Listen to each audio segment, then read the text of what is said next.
Okay, hi, good morning.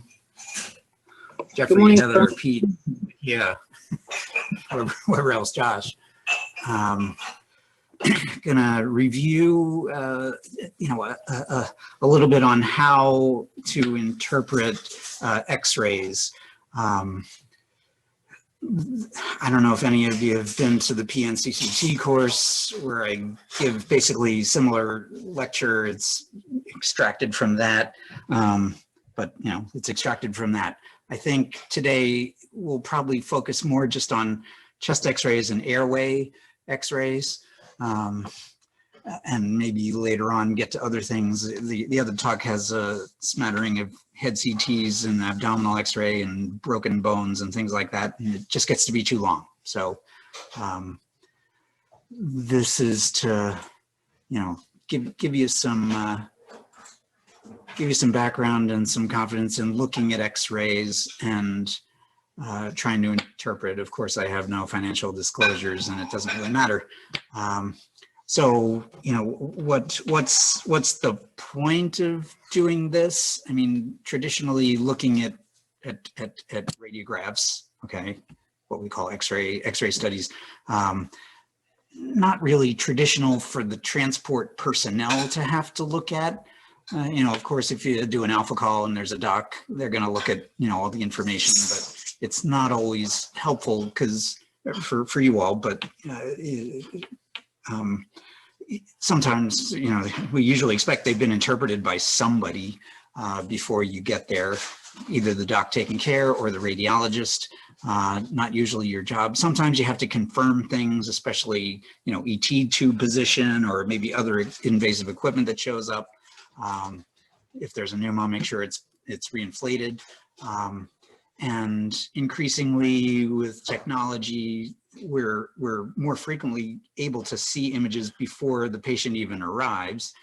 So not only is the sending doc looking at them, but I can get to look at them too half the time with CRISP and some of the other things coming along. Ambra is the newest one that we might be using. And so traditionally, the most important thing for you is to make sure that there's that CD that you bring along with, right? So that we're not hunting for it in the middle of the night or sending out a courier. But I think, having skilled people, especially with pediatric expertise, on site or at least able to look at these things is only gonna help, okay? You're already key to, good assessment and care.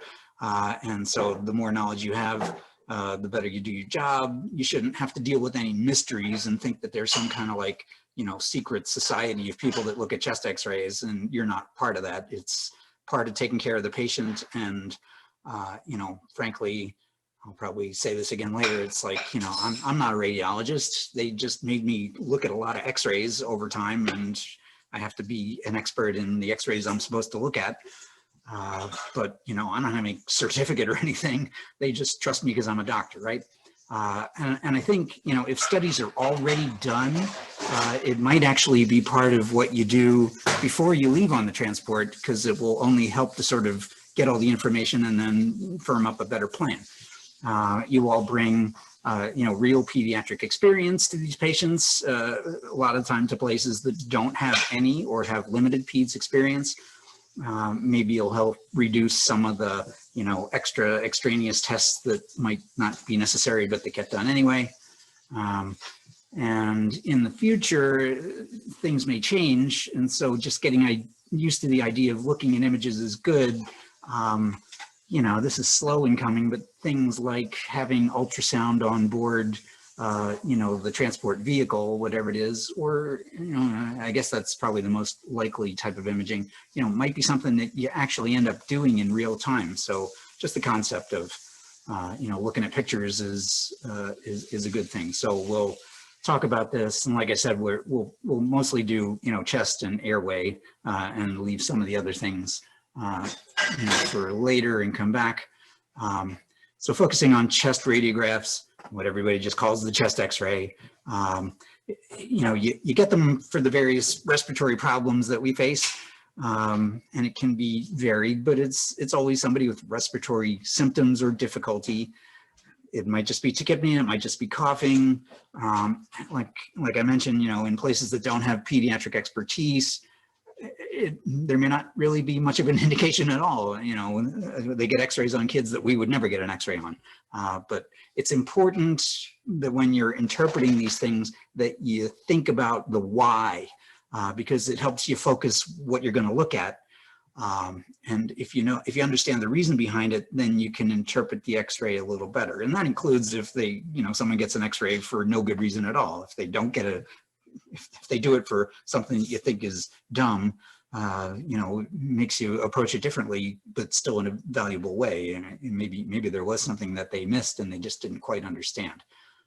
So just understand the reason behind. So here's a normal chest X-ray in a 6-year-old, and this is a good one because 6-year-olds are kind of in between the babies and the adults. And you can look at this and get an idea of what an X-ray ought to look like. And if you've seen them before, and I'm sure you have, you can already sort of see the important landmarks of the heart, and where the lungs are and the ribs.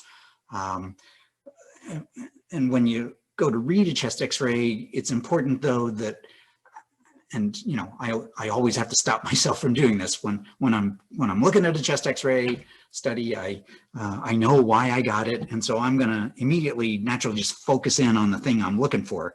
Then I have to stop myself and go back and go through it systematically, because you want to make sure that you don't miss something that's there that's important.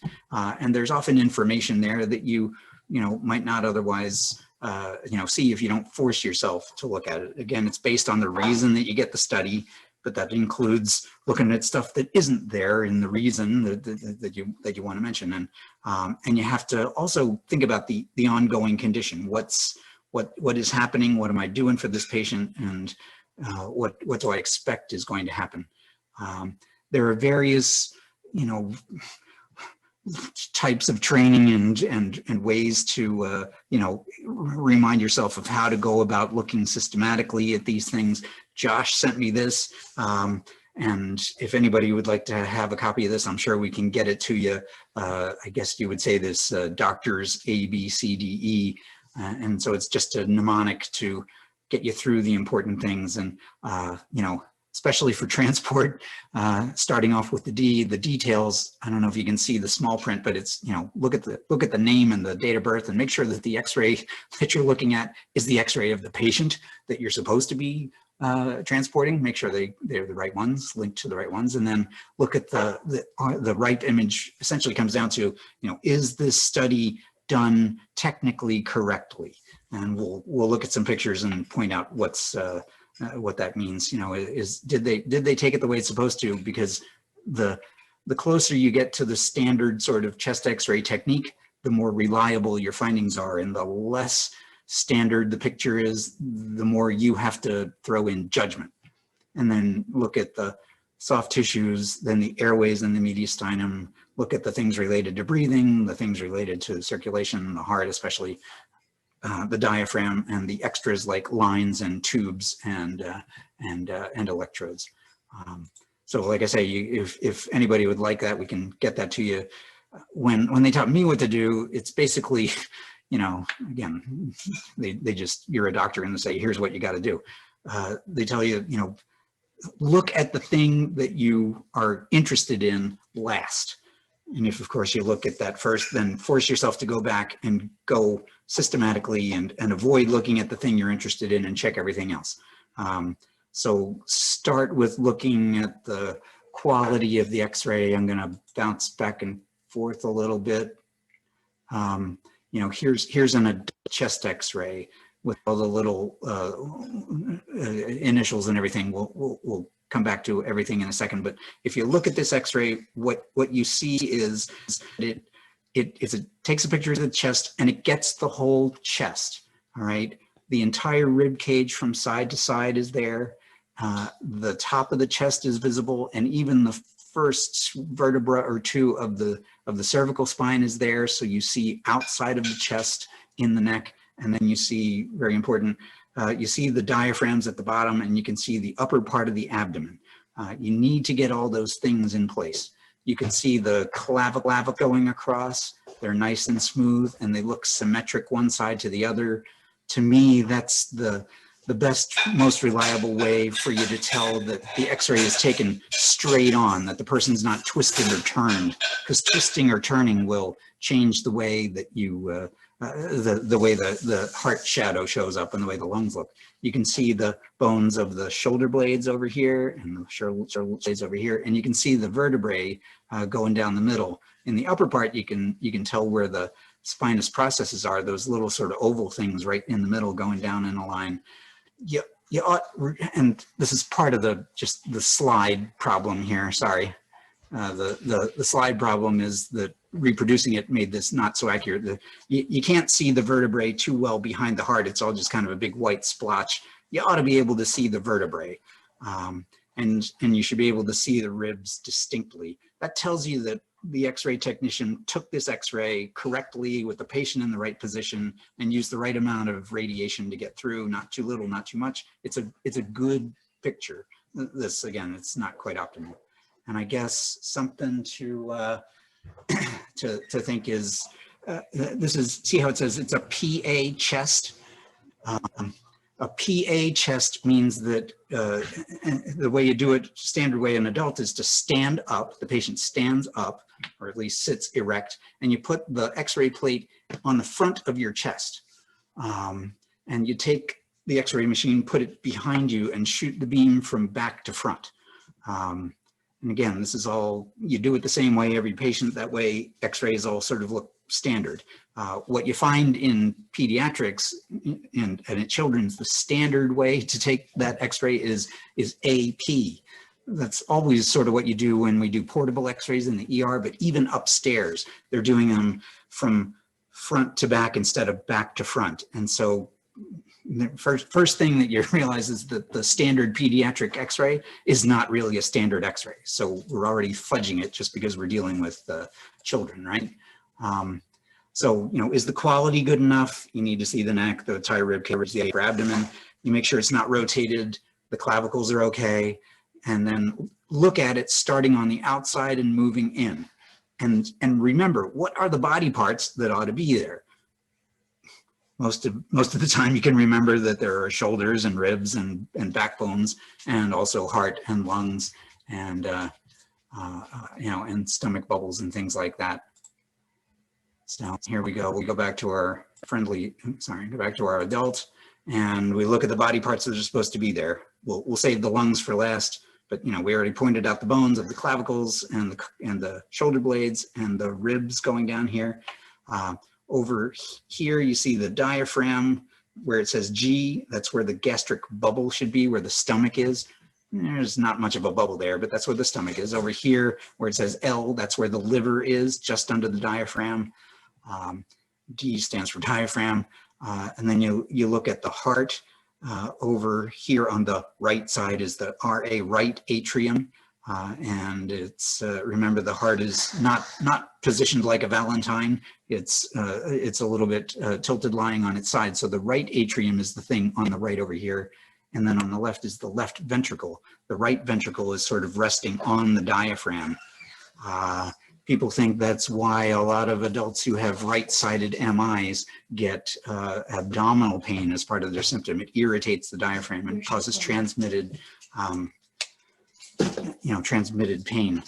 The pulmonary artery is this schmutzy stuff a little bit above the right atrium. The left pulmonary artery, some schmutzy stuff there. The superior vena cava that I can never see myself unless it's pointed out.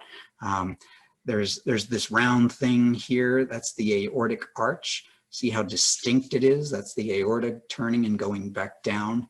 And up here you see where it says T, that's the trachea. It's this dark spot, that's air in front of the vertebral bodies. And you see how it's kind of closed off here at the top. That's the reason it's closed off is that this patient cooperated and did what he's supposed to, which is stand there, take a deep breath and hold it. And when you hold your breath, the vocal cords close, and that's why you see it closed off there. But pediatric patients are not always so standard. They come in lots of sizes and shapes. You use sort of variable techniques in getting the x-ray. like I said, it's AP instead of PA. We do a lot of portables. We do a lot with patients lying down, and we do a lot with patients who are not cooperative. And so the standard X-ray is never quite standard. Here we have a 6-year-old. Again, this is the same one as before with a normal chest. And again, you would look at this, looking at the soft tissues, all these muscles and skin and fatty tissue. There's no, foreign body in there. You see the bones here, shoulder blades, collarbones. The clavicles are nice and straight and go across. You can see the vertebrae kind of behind the heart here a little more distinctly. You see all the ribs going across. You see the heart here in the middle. It appears a little more stretched out than the heart of that adult, I guess we saw. And the diaphragms down here. As you look at this, you sort of get the sense that there's, and again, it's reproduction for the slide, but you can sort of see that there's stuff in there, where the lungs are supposed to be. There's lines and spots and things. You're supposed to see some lines and spots. Whether you think they are too prominent or too much or too dense comes into play, whether you interpret something as pneumonia or not. We'll see a couple of pictures of that later and some of the confusion. And one of the big things is, as you look here, look at how every line here, the diaphragm, the right side of the heart, all the way up to the top, and then down the outside of the lung, and the same thing on the left side. All those margins, you can see them really, really sharply. A lot of infiltrates and lung inflammation and fluid moves out kind of to the periphery and causes those margins to be obscured. So if you don't see sharp lines here, or you see stuff crossing over those lines, that's important and should tell you to look closer. And then just to give you an idea, so here's a normal chest X-ray of a 2-year-old. And you see some differences. Not only is he a little smaller, but the clavicles are not going straight across like we've seen in those other X-rays. And that's because the arms are stuck up here in the air. So again, compared to that normal 6-year-old, where'd he go? Oh, my screen is too sensitive. Jeez. Okay. The reason the arms are in the air is that this is an uncooperative 2-year-old, and the radiology tech is holding the arms up in the air. So the kid is not cooperating. It's not going to be a perfect X-ray, even if you hold him still for that brief second. You can see other differences over here. This dark bubbly thing, that's where the stomach is. There's also probably some large intestine gas over there. But the stomach is full of air because the kid is swallowing air because he's crying. It's a little hard to see, but up here you can see that slightly dark air column going up, up, up, all the way here, well into the neck. And again, for you, it's hard to see, but I've looked at this, it's open all the way up here. And the vocal cords aren't closing off. He's not taking a breath and holding it. He's crying and making noise while this is going on. You can see these are his lower teeth, and his upper teeth are up here. The teeth aren't together. His mouth is wide open. He's crying while this is going on. He's not being too cooperative. Anyway, but you do see, although there's kind of the schmutzy, hazy stuff where the pulmonary arteries should be, and some of those lines and spots in the lung fields that are okay to be there, you see nice, sharp margins all the way around. This is a nice, healthy, normal X-ray otherwise. And so even taking into account, a crying baby, crying child, it looks okay. And then we all encounter, newborns. This is a newborn X-ray. If you look at this one, you can see that these ribs are sort of like, they're all sort of straight across, compared to 2-year-old, right? Where they're kind of like, you get the sense that they're crossing over each other and duplicate. And here this guy, you're looking right on the X-ray because this child is lying down in bed in a newborn nursery somewhere and not moving at all. So the clavicles are nice and straight. The shoulder blades are good. The stomach bubble is here. The diaphragms are sharp, all those things, but it's a different X-ray for a different different child who's, taken with a different technique necessarily. So just looking, all these are normal, but each one is subtly different. So remember that when you're then trying to superimpose your idea of, abnormal findings on top of these things, right? So you go out on a transport to go get somebody with something that's the matter. Could be pneumonia, could be bronchiolitis, could be asthma. We run into a lot of these, and this was one of the things I think people wanted to talk about was, the person who has a viral process versus reactive airway disease or asthma versus infiltrate versus, whatever, and clinical correlation advised. And some of these people, they call pneumonia, some say asthma, some say bronchiolitis. It's all kind of a big mishmash, and we'll see why. There's other things too, pleural effusions, pneumothorax, and tubes and equipment that might be there. So let's look at this X-ray, and we'll have a comparison in the middle. If we were in person, we could do better, but just briefly to go through, the soft tissues look okay. The clavicles are nice and straight across, and they look pretty even one side to the other. That's good. They took this X-ray in a reasonable way. I'll tell you that the angle of the beam is centered a little bit high, and it's kind of, the lower part of the is maybe not going to be quite as perfect and is perhaps a little exaggerated. But what you notice here are a couple of things, and that is that the little spots and lines that you see here are, there's more of them than we saw in the normal chest X-ray. And this is a kid who's about 6. And although you can still make out the sharp margin of the heart, you kind of have to squint to see it here, right? It's not quite as perfect as that other guy. And the same thing on the left side. And then when you look at the left side, right above the stomach, there's a great big white thing there. It doesn't obscure the rib. You can still see the rib behind it. But there's a splotch there, and that's because this is somebody who has pneumonia. Okay, this is left lower lobe pneumonia. You don't have to worry about trying to figure out which lobe it's in necessarily. It's on the left side and it's down low. It's probably going to be the lower lobe. And then again, just to compare to that normal 6-year-old to this one, you can see that the density of the lung is greater in the kid with pneumonia than it is in the kid with the normal X-ray. And you see the white splotch over there. And nobody has any real difficulty interpreting this one. This is the kind of X-ray where as soon as you pull it up, you look and you say, oh man, there's that thing down there. It's pneumonia. I'm done. This is the kid where you got to go back and force yourself to look and make sure there's not anything else the matter.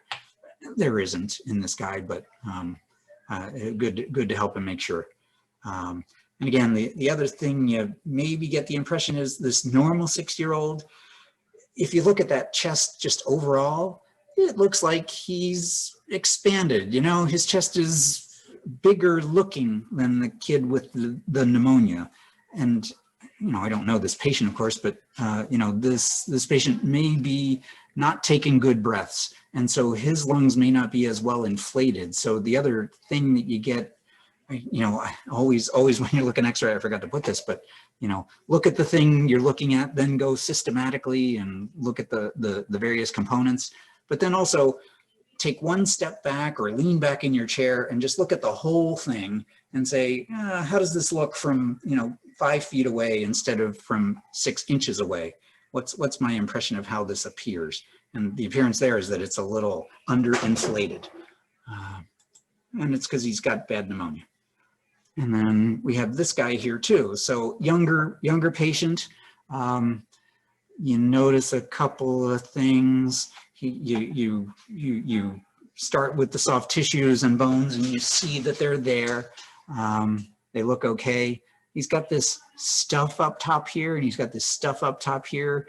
That's his gown, and you can see the little snaps that hold the gown together.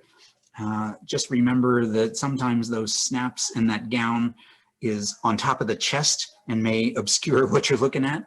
But this stuff does show up on X-rays, even though the X-ray penetrates it. But here you have a smaller chest in general. with, you know, we'll skip through, but, you know, his diaphragms look okay. They're nice and sharp. You can see the heart reasonably well.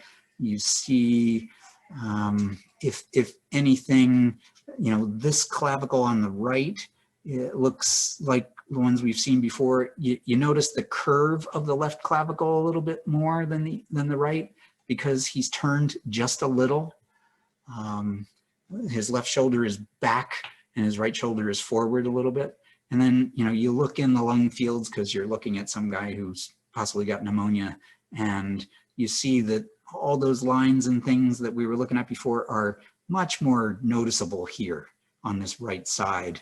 You know, and in the heart on the left side, you almost see that the heart is not smoothly one shade of gray. There's some gunky stuff here, kind of, you know, what turns out to be behind the heart, where there is some left lower lobe. Let's see, do I have a name? Yes. So this one was diagnosed with a right lower lobe pneumonia. This is just too dense.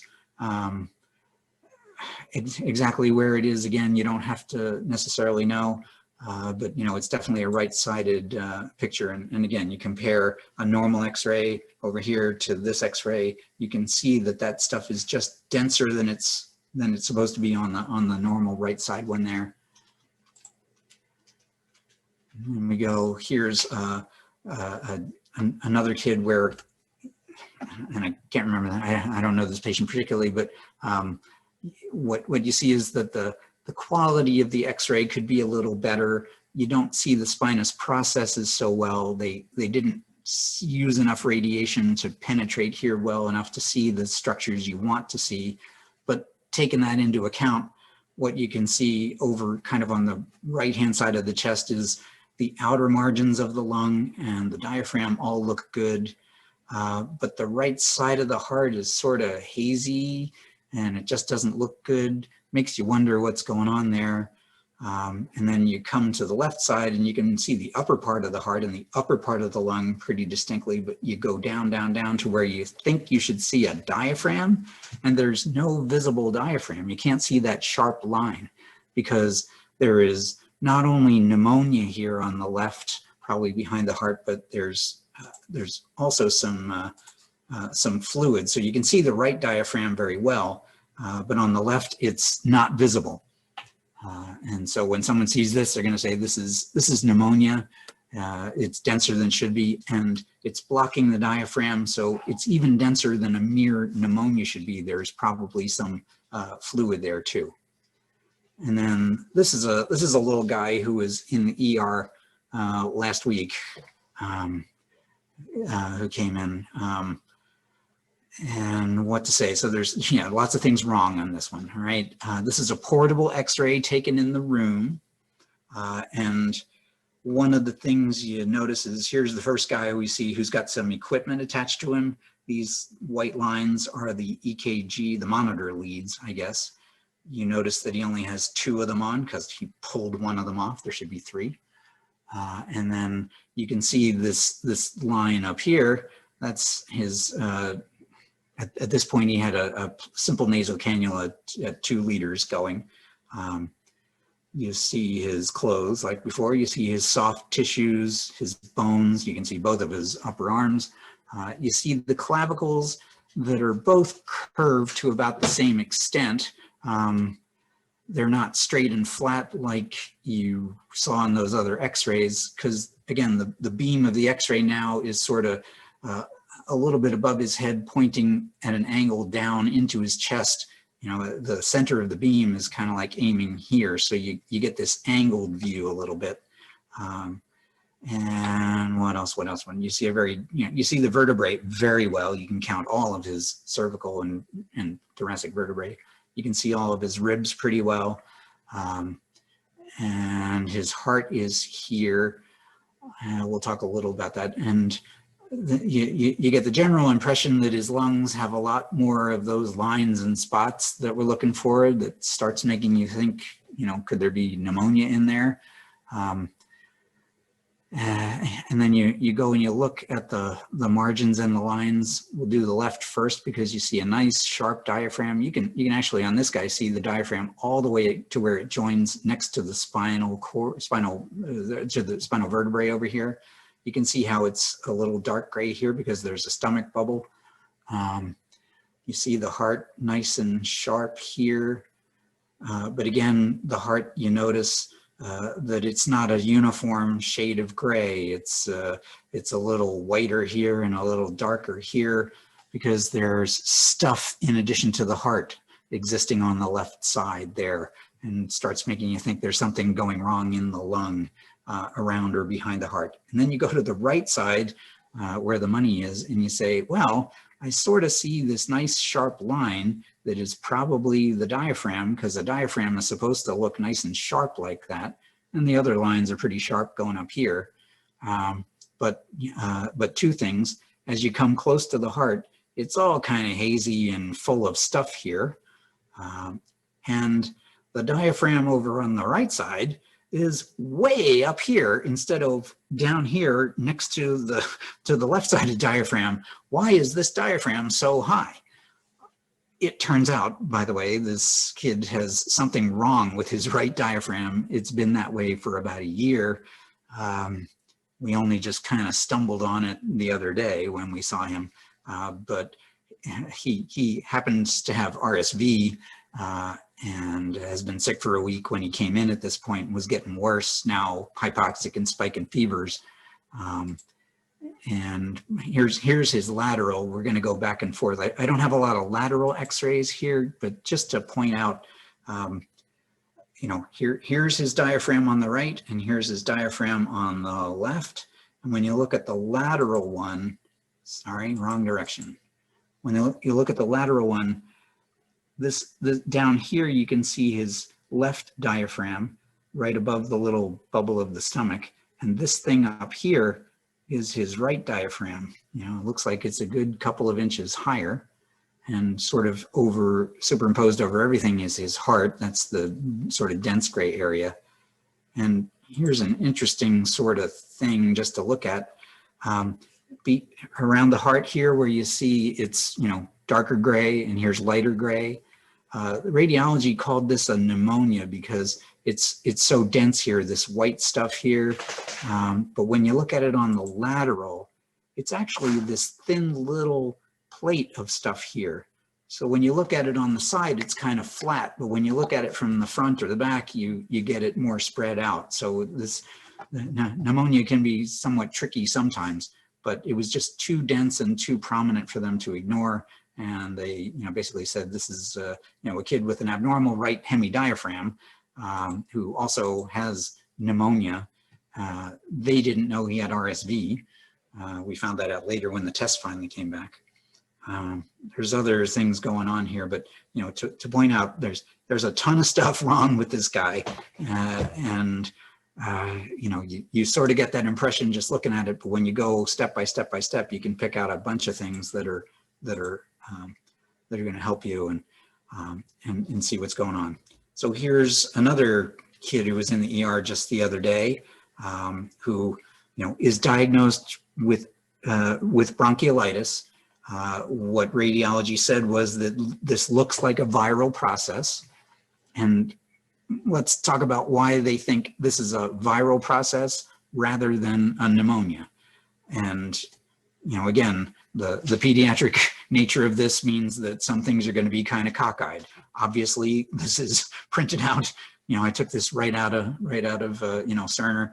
The X-ray is tilted because it was a portable X-ray, and so you have to tilt your head to look at it straight. You see, you know, again, soft tissue's okay.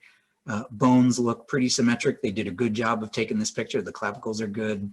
You know, not to pound on this, but, you know, he's got normal everything else. His diaphragms are nice and sharp, and the outside of the chest is nice and sharp and distinct. The margin of the heart is good.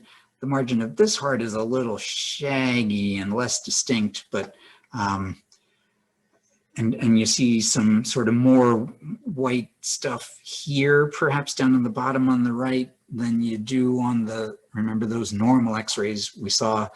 but the radiologist in interpreting this said, although it does look increased, it's not so much that they would say it's pneumonia. So realize that that is a radiologist making a judgment call. And I think what we see with transports a lot of the time is we've got non-pediatric radiologists or doctors looking at these things, and you know, even our guys, our experts are going to say, they will always say, you know, clinical correlation advised. If you, the primary doctor, think the kid is sick, and you know that I, the radiologist, might be wrong, you know, feel free to override me. Well, just imagine the judgment that you got to make if you're a, you know, an outside doc trying to interpret this.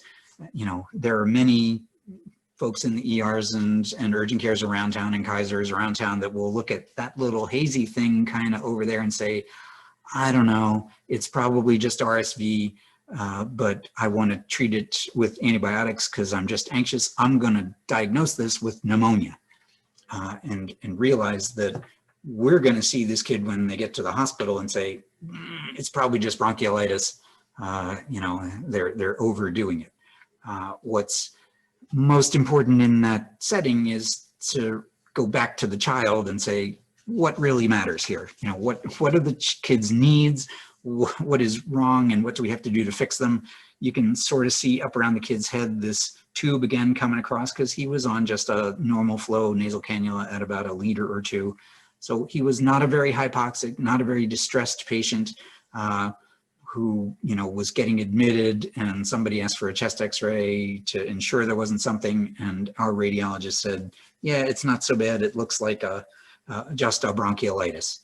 Now, let's look at this next one where the read was, this is viral versus RAD or atelectasis, possible pneumonia. And by the way, later on, we got the test back that said it was positive for RSV. So again, this is sort of a youngish child that is a portable x-ray. I believe this was taken when the kid was sitting up. This is one of my patients. And, you know, again, we're going to go through this systematically when we're really doing it in real life. But the features that you notice are that he's twisted a little bit. This clavicle is kind of straight, and this one's a little cockeyed. This shoulder is way up in the air, and this shoulder is down a little bit. So he's kind of turned. His stomach bubble is nice and clear, so they took it in the right direction. His heart is in the middle, and it's pretty distinct, but his lungs have lots more of those markings than we used to. And even though the margins are pretty distinct and clear, when you look on the right side, especially, you see kind of this, you know, meandering group bunch of white splotchy things all over the place that are, you know, denser than what we've seen in previous x-rays and in normal x-rays. And, you know, the question here that the radiologist has to decide is, you know, are those things so dense that I'm going to tell my doctor down in the ER that I think it's pneumonia, or are they not so bad that I think it's probably just consistent with a virus?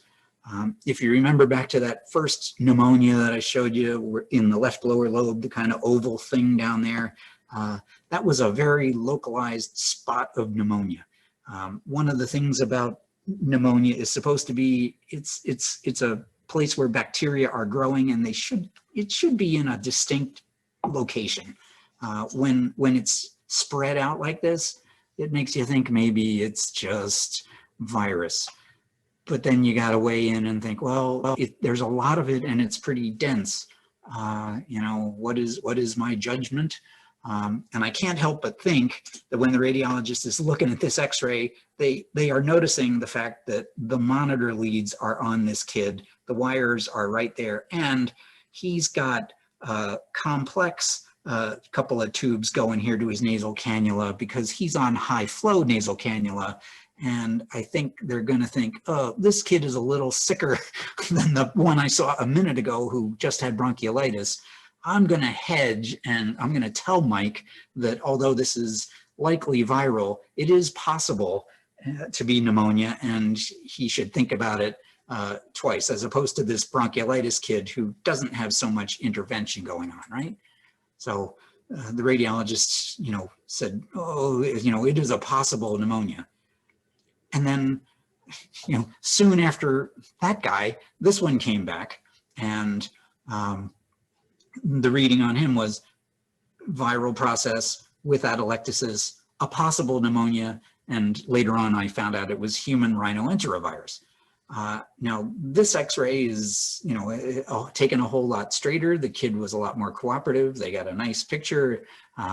He also has a high flow nasal cannula in place.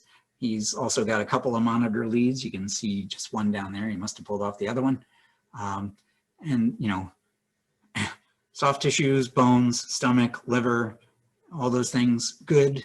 Heart in the middle, nice sharp margins all the way around, both sides of the heart, outside.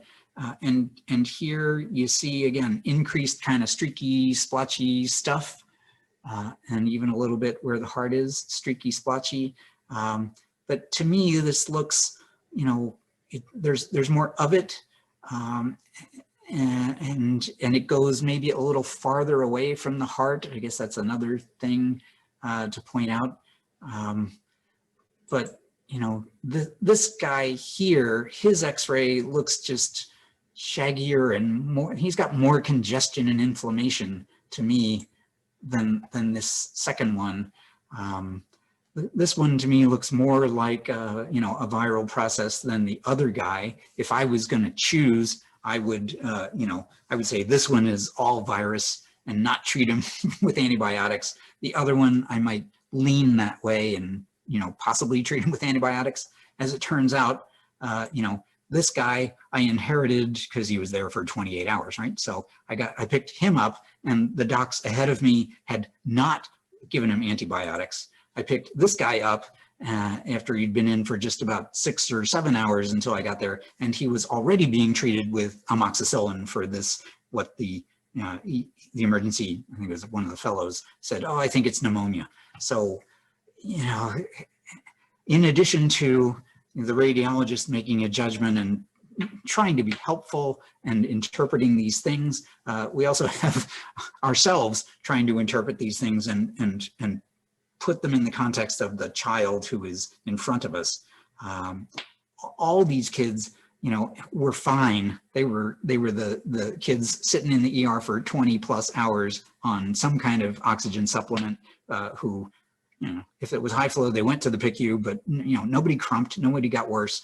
And I'm not sure that anything, we did in terms of antibiotics or other, medical treatment really made much of a difference. It's more important to treat the child than to treat the X-ray. So, when you run into, X-ray readings that seem to be inconsistent and seem to be hedging and give you, several possibilities instead of a diagnosis, that's why. And here's the sort of things they're looking at and the judgment that they're trying to make. And then just to kind of point out, if you want to, where is it going? Here we go. Sorry. This is to show you, if you really want to see what a virus can do, though, here's someone, this is an adult, not my patient, I stole this X-ray. Here's an adult who had COVID about 2.5 years ago, back in the initial, days of COVID. Obviously, those lungs are full of stuff. That was what they call the ground glass appearance of COVID. This is a classic adult, COVID pneumonitis X-ray. But here's a young child. This was an infant who got admitted. We didn't have many that got admitted, who also has COVID. You can sort of see that, again, small baby, reasonably well positioned, sharp margins and diaphragms, but over here on the right lower side, you see increased sort of haziness. And on the left side, when you do the lean back and look thing, the left lung overall just looks a little darker gray, lighter gray than the right lung, because the X-ray beam is going through more easily. because you know, the COVID is affecting various parts of the lung differently, but you know, COVID can, or viruses can in general, cause problems that are you know, pretty widespread and can be not just those splotchy things, but pretty well involving large areas of the lung, and can be pretty dense. And whether you would call those guys as having pneumonia or not, I don't know. Back in the early days of COVID, we treated them with antibiotics, saying those X-rays are impressive, they look sick, they're pretty dense, we're going to say it's pneumonia and treat with antibiotics in case. And then later on, back then it was a couple of days to get a COVID test back, you know, we found it was COVID and said, oh, that's what's going on, let's treat them for COVID, which we didn't have any treatment anyway. Just to show you sort of different X-rays to think about. Here's somebody with asthma, and let's look at and think about what's different about this X-ray. The technique is pretty good. This is an older child, probably about 10 or 12. You know, positioned well, soft tissues and bones are all good. The clavicles are nice and symmetric. I wish I could see the vertebrae a little more distinctly, but you can tell the backbone is there. Pretty sharp margins of the diaphragms and the outer part of the heart, outer part of the chest, I'm sorry. You can see the margin of the heart on both sides pretty well. You get the sense that the markings in the lung fields are a little bit more noticeable than in some of the other X-rays, but they are sort of where you think the pulmonary vessels that we saw in that adult X-ray long ago, you know, are supposed to be. But what you notice about this is how long it is from the top to the bottom. Didn't really mention this before, but you can count the ribs, and some places tell you to count the ribs looking at the front of the ribs. Others say use the back. I usually do the back. You can find the first rib up here and count down from there. So 1, 2, 3, 4, 5, 6, 7, 8, 9. The 9th ribs are here, and the 10th rib is down here, and the diaphragms are pushed all the way down to where the 10th rib is. Most of the time on a regular chest X-ray, even if somebody takes a deep breath, a reasonably good breath, the diaphragm comes down to about between the 8th and the 9th rib. Here's somebody whose diaphragm is all the way down to the 10th, because in asthma, remember, it's hard to exhale, and so you get air trapping. And the consequence of air trapping that you can see in real life is that if you take an X-ray of someone with asthma, you see that their lungs look hyper expanded. That sometimes gives you the impression that the heart is sort of stretched in the chest, and it looks a little narrow, actually. And the lungs are also said to be hyperlucent. You can't tell that on this X-ray, and that's a little bit judgment. The question is, though, you know, there is not every kid, even in an asthma attack, will necessarily have those findings, and it is not the way that you diagnose asthma. You diagnose asthma by examining the patient and seeing them wheeze, hearing them wheeze, and seeing them breathe hard, and having them say, "I have asthma." That's how you diagnose it. What I guess to do is, if you look and you see an X-ray like this on someone who is having respiratory difficulty, and you hear from the referring doctor that they think the patient has pneumonia, and you look at this and you see a big expanded chest and a narrow heart and not a lot of those splotchy things all over the place like we've seen before, you might, when you call me, say, "Hey, look at this X-ray on CRISP, because they're treating it like pneumonia, and, you know, fine, we'll continue antibiotics, blah, blah, blah, but they haven't given him any albuterol, you know?" And this is like that X-ray we saw in that lecture of an asthmatic patient. "You want me to try an albuterol and see if it happens?" And I'll say, "Yeah, sure, go ahead. Might actually help." So again, you don't use a chest X-ray to diagnose asthma, but sometimes it helps. Here's just an X-ray to point out that hyperinflation, for whatever reason, asthma or other things, does not necessarily have to be all over the place.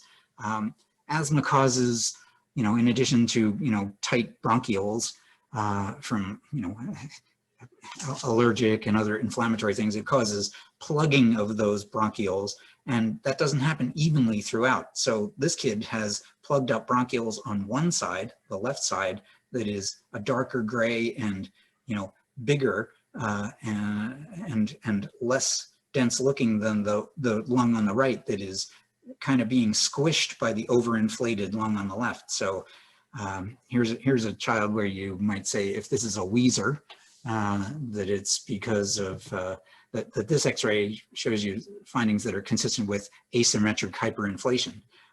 The other thing that will make you get asymmetric hyperinflation like this is a foreign object somewhere in the airway.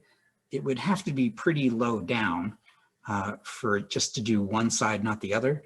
But another thing to consider is somebody who, especially this young small child here, maybe aspirated a small piece of food a couple of days ago. And then another one showing, that hyperinflation can be really asymmetric. This lung field is so big, it's pushed over onto the right-hand side and it's shoved the heart all the way over to the right-hand side. And it's not a pneumothorax, it's just a great big overinflated lung from mucus plugging. We're gonna now take a look at a couple of things that can be a little bit tricky. We'll run into this a lot. This was normal infant X-ray that we saw a little while ago, the nice straight ribs in the newborn baby. This is a baby who has a thymus gland. You look at the heart over here and it's nice and distinct. And you look at the heart over here and you see a pretty distinct line. I guess it gets a little shaggy over here. But what you have to remember is this is like a brand newborn baby, just about a week old. Some of this shadow here is actually just the thymus gland. The thymus gland is, an important part of the, the immunomodulating reticuloendothelial system. It helps you develop your T cells so that you have immune memory. It's relatively big in small babies. We say that it shrinks in size. It probably doesn't actually shrink that much. It just kind of stays the same size, and then we get bigger, and so it becomes relatively smaller as you get bigger. But in babies, it's in the mediastinum just above the heart, and depending on the position of all the other organs, it can kind of cover and be superimposed on things. So you'll see X-rays like this of young babies. These are both children who have normal thymuses, and you can sort of see that this looks like a regular heart. Gives you the sense that it's kind of big-ish, but that's really because the thymus is making up all this. It's kind of this irregular shape. See how it's kind of scooped out and scooped out again and scooped out because it's butting up against the ribs. So this looks like, you might at first think, oh, this is a big-ish looking heart that's kind of like a shoe or a boot, but it's really not, because none of this is heart. It's just a newborn baby with a thymus. And look at this thing over here. There's this humongous thing over here. We'll get a lot of calls from outside hospitals that'll say, there's cardiomegaly in this 1 week old who I got an X-ray on because he has a cold and I thought it was bronchiolitis. It's just huge. And we'll see this X-ray and say, no, this is a fluffy, shaggy, scooped out thing in a young baby. That's all just thymus gland. How do you get to know that?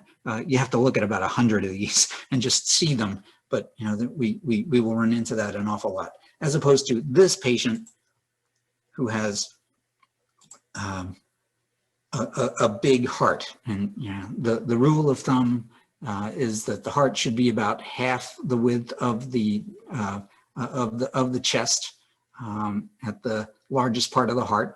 So that's about here. And when you measure this arrow here, this heart is wider than half. So this is someone who actually has a big heart. The thymus, if it were there, and it actually is, this is probably thymus up here, is not the reason that this looks so big.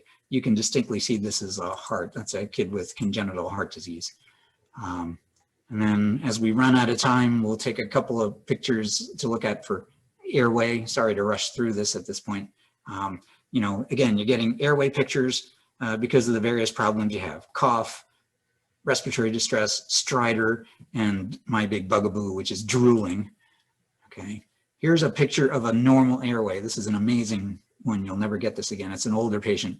You can see this dark shadow going up here in front of the vertebrae that up here forms a very distinct, you know, cutoff spot, and then a thin column up here. This is a person who is holding their breath while taking this x-ray. You can see the air in the trachea below the vocal cords. The vocal cords are right there. It's closed off, and you can see how it's, they call this the shoulder sign because it's so rounded off, almost squared off, like a shoulder should be on either side, all right? Normal airway, doesn't say shoulder sign. As opposed to this kid where what you see is the airway comes up and then it sort of tapers up into that narrow portion here. And the reason it's tapering up is that there's swelling of the mucosa here because of the virus infection that's there. And this is the kind of x-ray you see in a person who has croup. And the reason they get croup and that funny cough all relates to the swelling that is here that causes this tapering so-called steeple sign. It doesn't look like a real steeple, but it's narrow. So those, you know, croup will look like that. We get a lot of patients who are sent in who get lateral neck x-rays, especially smaller kids. So this is a normal one. Here's the C-spine, here's the base of the skull, here's the jaw with the x-ray markers superimposed, and this is the air column in the back. This is the epiglottis right here. Here's the tongue right here, and here's the trachea coming down, and trachea coming down in the esophagus. I don't know if this is just going to give me arrows. What you notice is that up in the upper part of that airway, the width of the soft tissue is less wide than the width of the vertebral body. Down here, it's a little wider, but still not grossly wider. You know, half the width. It could actually be up to the width of a vertebral body. It shouldn't be more than that. Whereas here's a kid, lateral x-ray. This is a child with neck pain, fever, some drooling, respiratory distress. You can see how wide that soft tissue is. That's because this kid has a retropharyngeal abscess.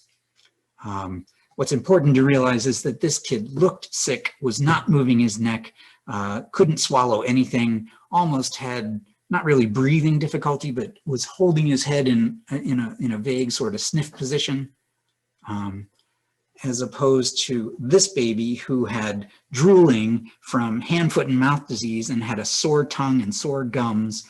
And so the doctor said, oh, I'm worried that the baby is drooling and that there's a bad infection back there. I'm going to get an x-ray.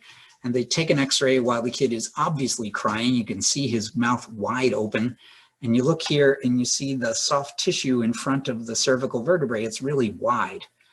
Well, the thing you have to remember is that the tissue back there is soft. It's flexible. It's not stuck to the bones as tightly as it is in older people. And if you take the x-ray at just the wrong second, it will look wide and make you think there's an abscess or a problem.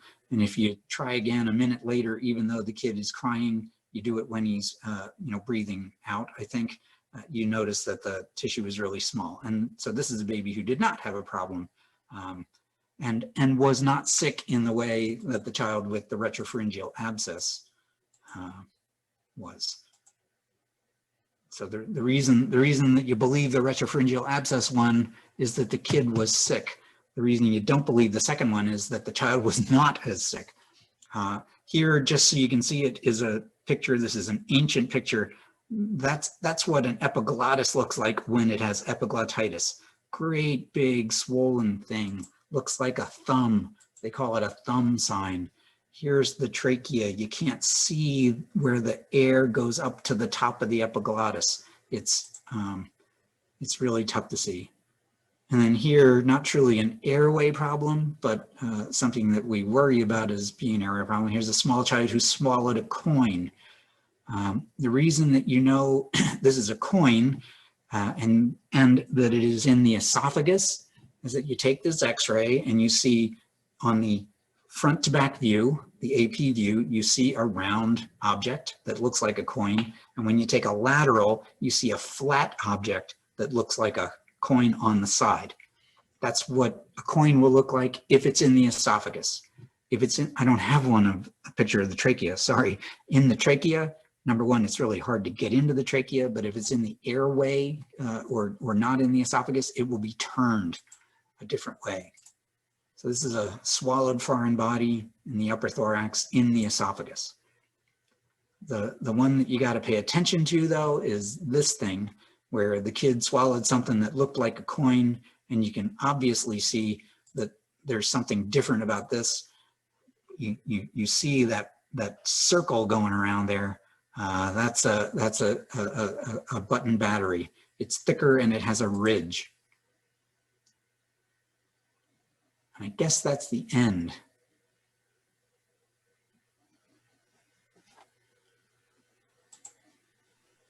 Dr. Quinn, I had a question. Yes. Something I commonly hear described as parabronchial cuffing. Oh, okay. Yeah, like, would you be able to go over that? Like, what exactly is it? Is it clinically significant to us at all?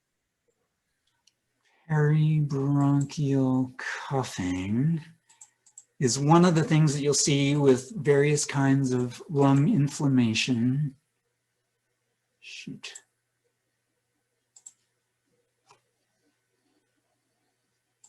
I'll show you some. Let's look at this guy.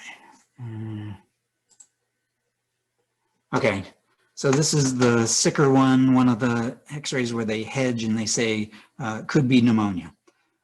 When you look at all of the shaggy stuff that's in the lung and you get close up and look, and kind of squint at it, what you see, and you'll have to do this on your screens if you can't, is you see the edema in the smaller airways is dense enough over a stretch of the airway that you can sort of see the outline of the tubes.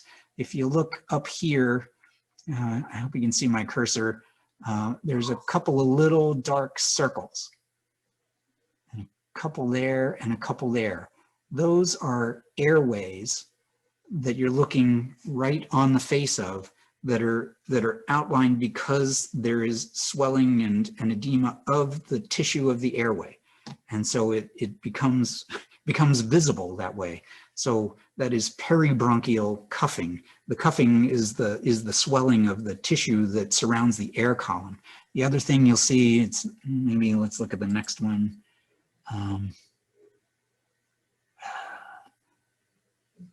It's not a great example, but you can see, okay, same sort of area up here. You see a kind of a white line on top of a thin dark line on top of a thin white line. That's the same thing happening along the length of the airway itself. Let me look at this other RSV bronchiolitis one in case they're here. This one's a little better in case, I know it's cockeyed and everything, but you can sort of see the long linear streaky things that go here. Some of them are just white streaks, but some of them are white streaks around a dark streak around another white streak. You can sort of get the same sense of that going up here, and you see some more of those circular objects that are white circles with dark spots. They're all kind of tiny, they're all kind of small, and you have to kind of squint at them to see. Those are the things that are peribronchial cuffing. That's considered a classic finding for bronchiolitis. It's also something that you would probably see in asthma, and certainly you would see in a patient with asthma who's wheezing, who also has a cold. It can happen just because of lung inflammation. So somebody who has a bad pneumonia could have that in places. So it isn't perfectly diagnostic of anything, but that's what they mean when they say it. It's just a finding. It's one of those things they kind of take into consideration when they are calling it. So when they say viral process, that's a summary statement for saying things like I see peribronchial cuffing, because that's the thing that we say viruses do.